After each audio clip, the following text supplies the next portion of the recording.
યુદ્ધપોત અને સબમરીન સાથે કરાચી પર હુમલા માટે તૈયાર હતી નૌસેના ડીજીએનઓનું નિવેદન।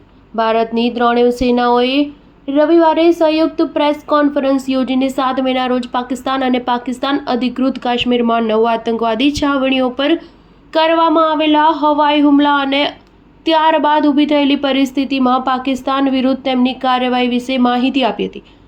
સેનાની આ પ્રેસ કોન્ફરન્સમાં નેવલ ઓપરેશન્સના director general vice admiral A પ્રમોદે કહ્યું કે ભારતીય નૌસેના 9 મેની રાત્રે પાકિસ્તાનના દરિયાઈ સરહદમાં તેમના સૈન્ય સ્થાનો કરાચી બંદર સહિત જમીન પર પસંદગીના ક્ષેત્રો પર હુમલો કરી નાશ કરવા માટે સંપૂર્ણપણે તૈયાર હતી।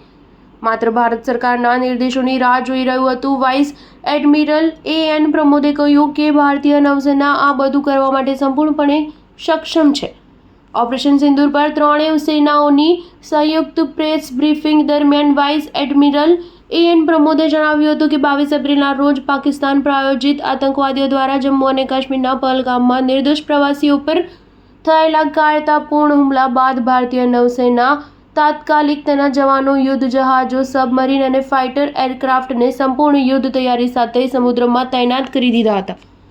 તેમણે વધુમાં જણાવ્યું હતું કે અમે આતંકવાદી હુમલાના 96 કલાકની અંદર અરબી સમુદ્રમાં અમારા શસ્ત્રો અને યુદ્ધ જહાજોની તૈયારીઓનું પરીક્ષણ કર્યું અને અમારા દળો ઉત્તર અરબી સમુદ્રમાં દુશ્મન સામે નિર્ણાયક કાર્યવાહી કરવા માટે સંપૂર્ણ તૈયારી અને ક્ષમતા સાથે તૈનાત હતા, જેથી કરીને કરાચી સહિત સમુદ્ર અને જમીન પર દુશ્મનના પસંદગીના લક્ષ્યો પર હુમલો કરી શકાય। સ્ટાર ન્યૂઝ 7 હંમેશા સચ્ચાઈની સાથે।